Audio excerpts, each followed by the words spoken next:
and thank you for tuning in to Starting Small. Today, I'm joined by Martin Murray of Waterdrop. Martin, thank you so much for joining me today. Thanks for having me. Yeah. Well, I'd like to start out with your upbringing. Where did you grow up, and what would you say your childhood was like? So I grew up in Salzburg, Austria, the center of Europe. I'm half Scottish, half Austrian, so we only speak English with my mother and German with my father. I have two siblings, one younger brother who also became a co-founder, and one younger sister. And our upbringing was actually fantastic. It's a beautiful place, Salzburg. It's a small town, a lot of green, you can do a lot of sports. And I left Salzburg then eventually to go to the main capital of Austria, which is Vienna, Mm, and pretty much have stayed here ever since. mm. What time period did you leave to go? Was that when you were a child, or was this later on to Vienna? So I did my schooling in Salzburg until I was 18 or 19, and then I did 1 year of voluntary social work. So I worked with disabled people for 1 year, which was fantastic. And after that, I went to Vienna when I guess I was 21. Mm, awesome. I'm curious then, what did you when you went out to school, what did you end up studying, and what were some of your aspirations, say, at that time? What did you aspire to do? Well, it was funny because most of my schoolmates actually stayed in Salzburg or went to an even smaller city. And I wanted to go to the capital, Vienna, which on international standards is not that big. But if you're from Austria, not from the capital, it is big, right? It's a Yeah. 2 million inhabitant city. I didn't really know anybody. So I wanted to, of course, broaden my horizon, but enroll on the largest business university here. So I studied international business. Mm, And yeah, I just wanted to learn about international yeah. business, I guess. And I'm glad to say I did. Yeah, amazing. I'm curious, what was your upbringing like? Say even prior to that, did you have an entrepreneurial mindset? Were you involved with any athletics? What was that like? Mm, so we did do a lot of sports. I played soccer for quite a bit and chess, Hmm. quite competitively. Mm, at my school age was not really involved in any entrepreneurial activities. I did that later then at university. Yeah, So it was a lot of learning and doing sports and just simply having fun, right? The yeah, stuff you do between 14 and 18. So it was certainly. a very I cannot complain. Honestly, we were very fortunate because it's a great city, Yeah. and we got a good education for de facto free. It's one of the advantages here. Mm, And had a lot of friends, so it was fun. I really enjoyed it. yeah, amazing. So when you went on to university, I saw you ended up studying kind of economics and business. What led you to go that route specifically? Mm, it was pretty obvious for me to do business. I was just something I was always interested in. I went to a kind of a commercial high school, you would call it, I guess, Mhm. where you learn about business and accounting, and I loved it. So, the ins and outs of a business. So how does finance work, and controlling, and marketing, and HR, and strategy, and all these things. Mhm. And we also had a grandfather who was an entrepreneur. He built a paper company in Scotland back in the days.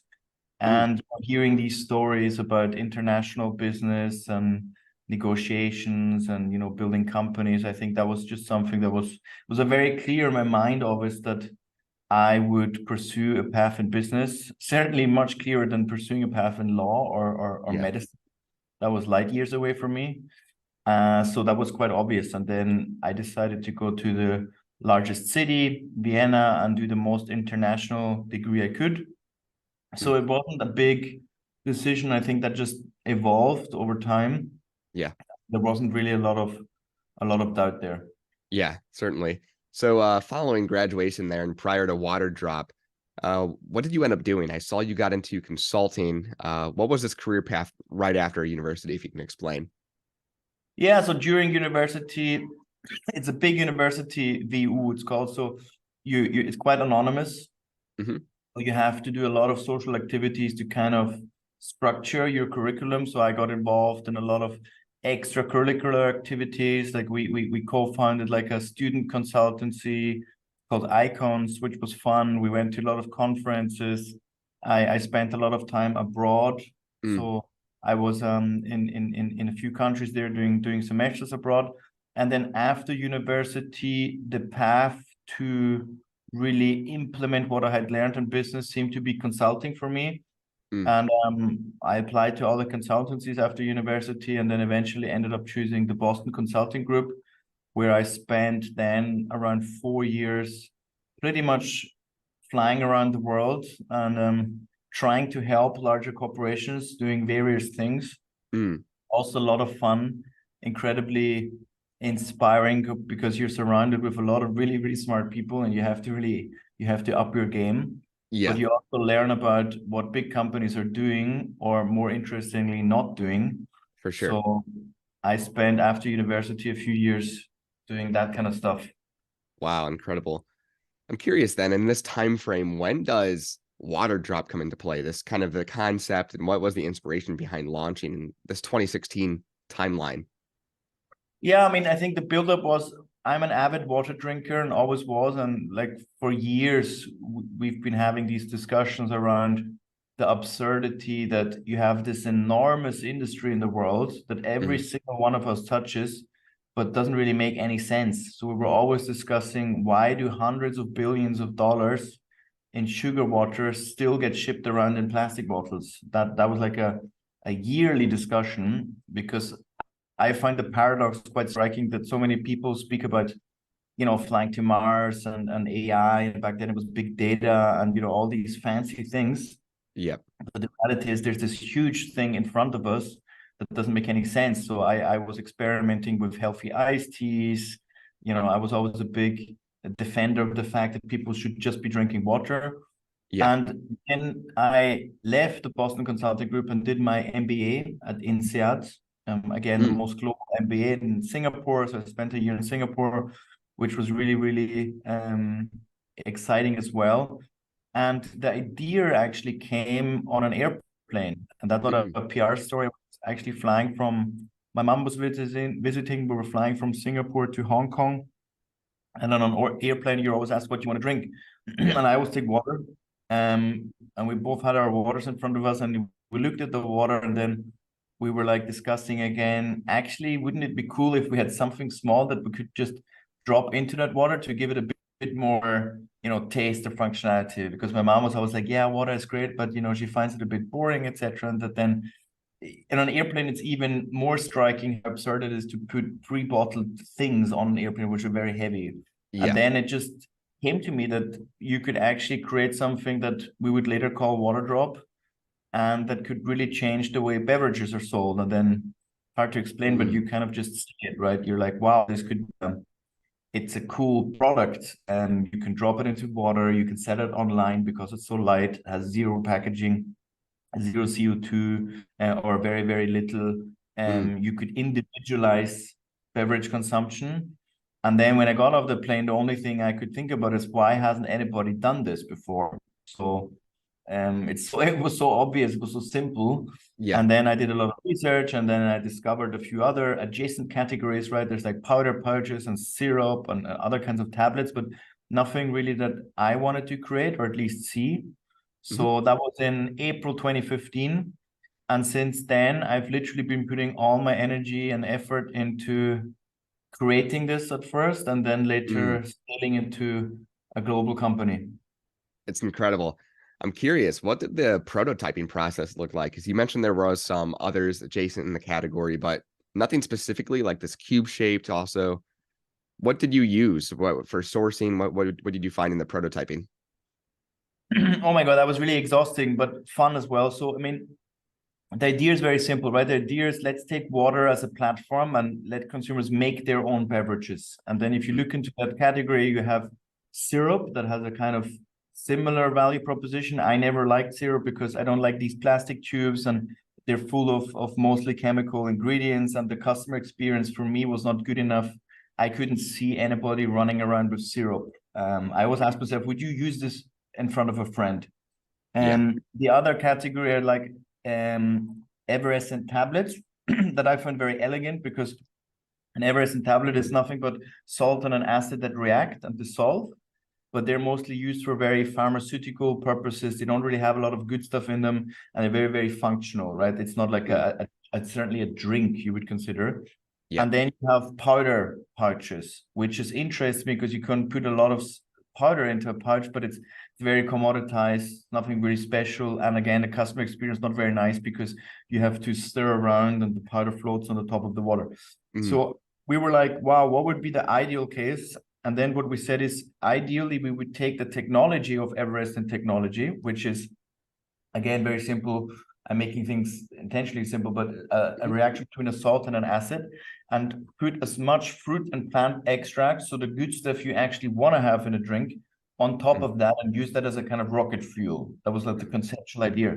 And then pretty much I was flying around visiting big, German manufacturing and R&D companies, trying to persuade them to make these prototypes. Most of them laughed me out of the door because they were like, what is this? Who are you? Yeah. But then eventually I got really smart, because I asked like 10 companies the same thing. And then after 10 of these interviews, I knew the ins and outs, right? Yeah. So the learn curve was pretty high. And then I found a company in Germany who said, we don't really fully get it, but we like the team and we'll help you make the prototype. So they sponsored the prototype against some equity. And then I got the first prototype. That was end of 2015. And it was, to be very honest with you, wasn't any good. It didn't really dissolve, didn't look nice, and certainly didn't taste nice. But then at least I had the confidence that if I would throw enough time and energy at this, I could make it a really good product. And then I quit my job. Everybody thought I was a bit crazy because, all of the people around me were going back to fancy jobs with a lot of salary and prestige. And I said, no, I'm going to do this now for a few years. And that's how it all started. Yeah. So I had a Wow. first prototype, and then it was just constant improvement. And we're still doing that. Wow. I love it. So how long since that first prototype was received? And if you can also explain, how many varieties did you have at that prototype until you launched? So what was that timeline from prototype to launch then? How long did that take? Probably like 2 years. Okay. Within that time period, we had no money.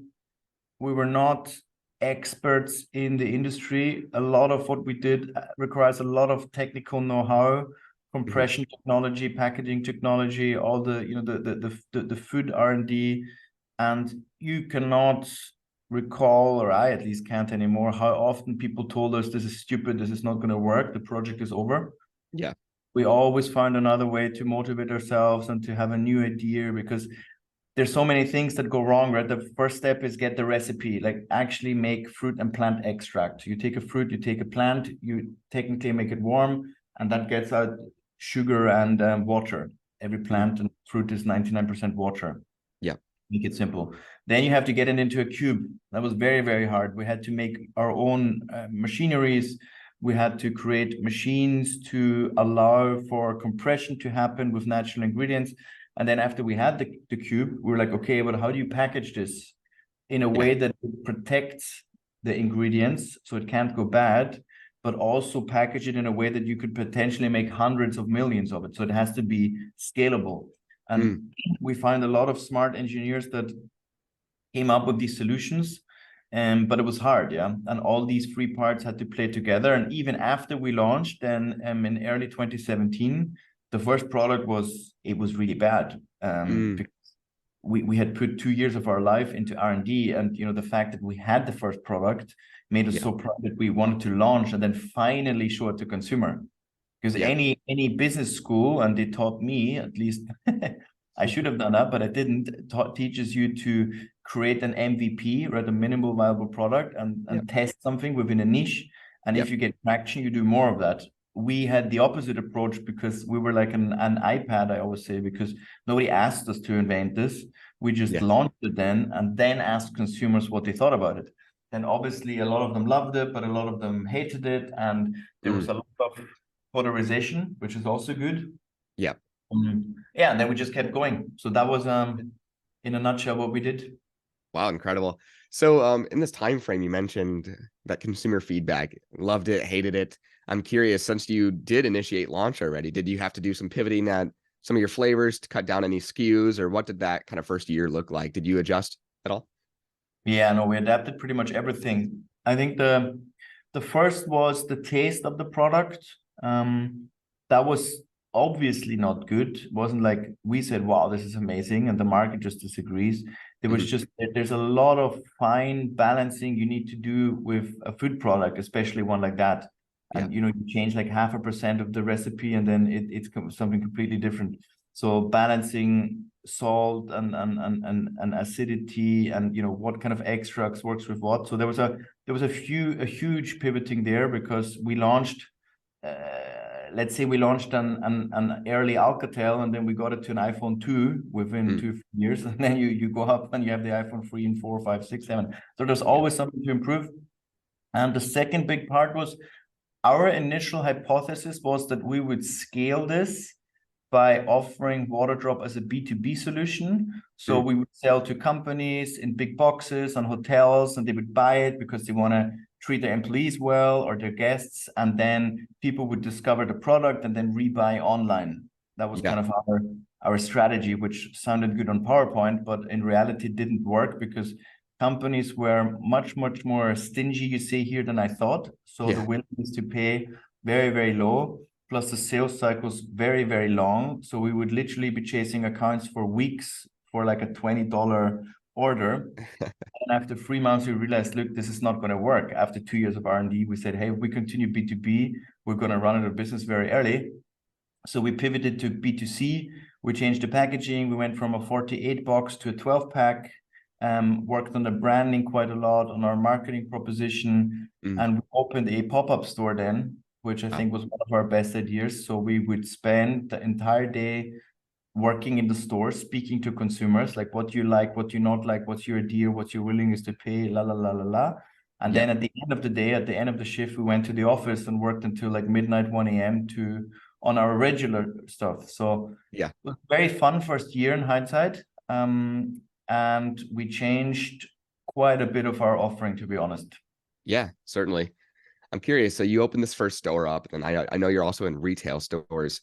What was that like going into retail? What did you go into retail after this first store opened, or what was that timeline? And also, what was it like pitching this new product to the first stores?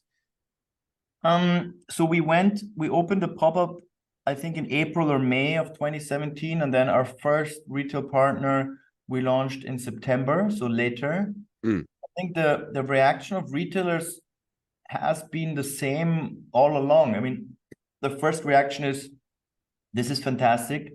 This is a real innovation. This is something that needs very little shelf space. This Yeah. is something that has a pro rata, a high margin for retailers.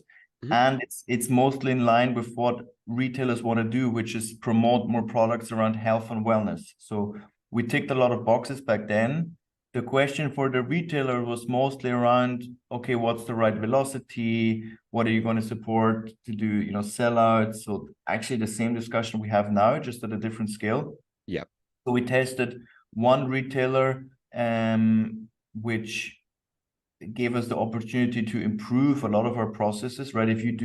So we said retail is detail, right? It's not as easy as, let's say, online, that's more forgiving. You can just change. In Yeah. retail, things have to work, right? A delivery date is a delivery date. Certain SKU amount is a certain SKU amount. And the way you sell out of a shelf is very different than the way you sell online, for instance. So we Yeah. learned a lot there. And then after 2017, we scaled up in 2018, 19, 20 across Europe. And now, as you said before, we're obviously very active now in the States as well, that we entered almost 2 years ago, and are scaling up with selected retailers in the States as well. So it's Mm. drop by drop, we say. Yeah, I love it. So, especially with a consumer product that requires taste, I'm curious, what is the main marketing that you guys see performing for you? Say in your direct to consumer, maybe where there's not a retail store option or a brick and mortar, but somewhere in the States, for example. I'm looking at Waterdrop, not sure how it would taste, but what is the main marketing strategies at work? So there's quite a few. I think number one, and that's our greatest strength, is still paid social. Yeah. So acquiring consumers through meta, or even call it wider influencer marketing. That works very well because we are very light product, so perfect for e-commerce. You can't really sell beverages online, right? It doesn't really make sense because they're too heavy, too unsustainable, logistics costs are too high. Yeah. So that's one.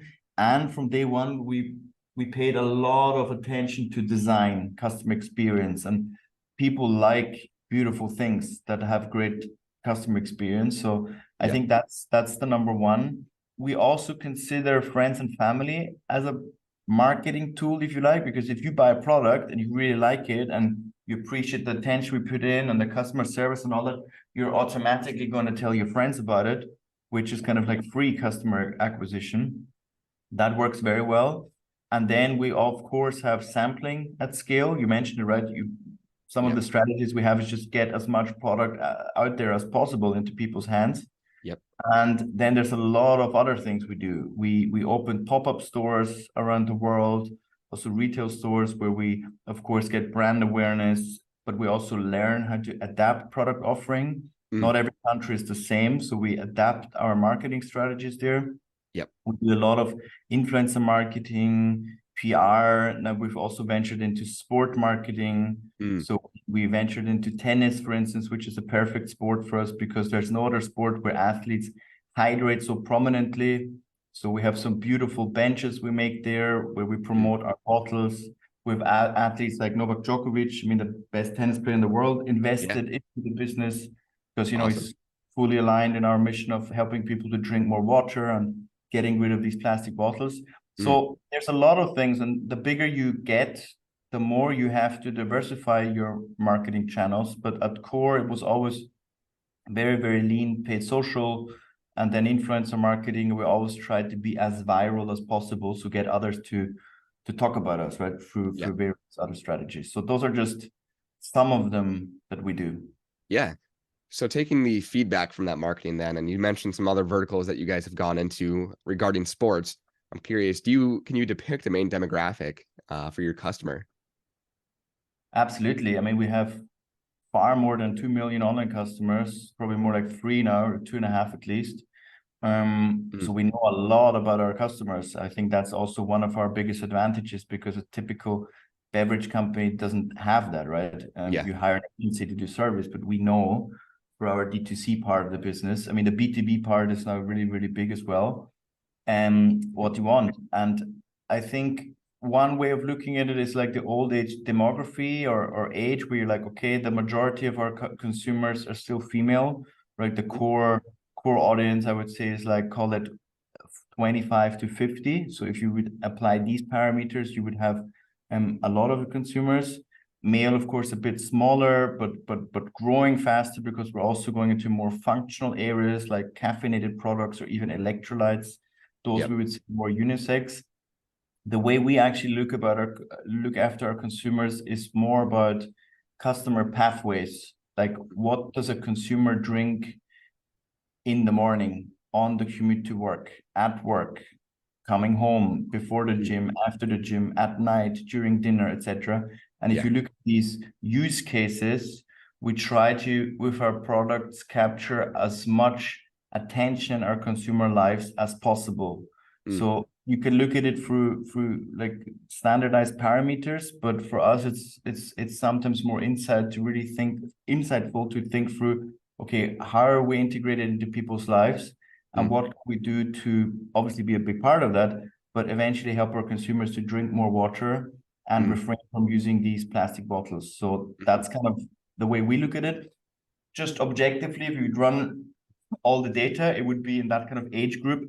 mostly. But now comes the big but. We have a lot of consumers left and right of that curve because Sure. hydration starts at like 3-4 years old, where we're trying to get kids not to drink these sugar drinks at kindergarten, Mm. all the way up to elderly aged homes where you have like 105-year-olds who don't drink enough water, and we're helping them to drink enough water there. So left and right of that core bucket, you have a massive amount of people that we can also serve. So we Mhm. don't just look at it on a very short Yeah. demographic basis, we look at our opportunity, our TAM, our total addressable market, Mhm. as a much, much bigger opportunity, and we find other ways of kind of putting people into boxes. Love it. I'm curious then, with that as well, what would you say is the best seller overall, if you can depict that, since launch today? On the core flavors, Boost does very, very well. That's kind of an all-time classic. That's been around from the start. We started with 4 SKUs, just with micro drinks, and then we expanded to probably like 12 SKUs with micro drinks. We added micro tea, micro energy, micro light, and we Mm. also added a huge range of drinkware, so any kind of sustainable carafe bottle. And we also ventured into water filtration, because at the end of the day, we want to promote the usage of tap water. That's the most sustainable way of consuming, because you don't have to ship stuff from A to B. But Yeah. a lot of countries don't have the luxury of having, great tap water. So I think that's an interesting part for us. But long story short, Boost is great. We also recently launched a product that we're bringing to the States in a few weeks, around iced tea. That's been probably the best seller in terms of records. We're struggling to keep up with production because Mm. people are literally going a bit crazy about it, which is Wow. fantastic. It's a great product for summer. Yeah. And another interesting part about our business is, because we did all that technical R&D, we eventually built our own production. So we have 2 production sites. So Mm. we control our production as well. So we're not dependent also on any kind of co-packers out there. We Yeah. can make whatever products we decide to make, which is also good news in times of supply chain pressure and all that. Yeah. Love it. So I like to conclude each episode with this. If you can share one piece of advice with an aspiring entrepreneur, maybe something you've learned or regret along the way, what would that be? I'd say don't overthink it. Mm. Having a few years of experiences, business is so complex, and it can be so overwhelming. And the more people you ask for advice, the more advice you get, until you're so confused that you don't really know what to do. At the Yeah. same time, if you have a good North Star, if you have a good enough level of passion, business is really just about doing and Mm. execution. And the ones that I see are successful are the ones that talk less and do more, even if it's sometimes wrong.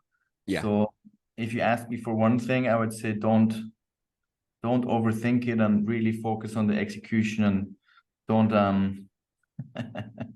don't get paranoid and scared by all the advice you're gonna get.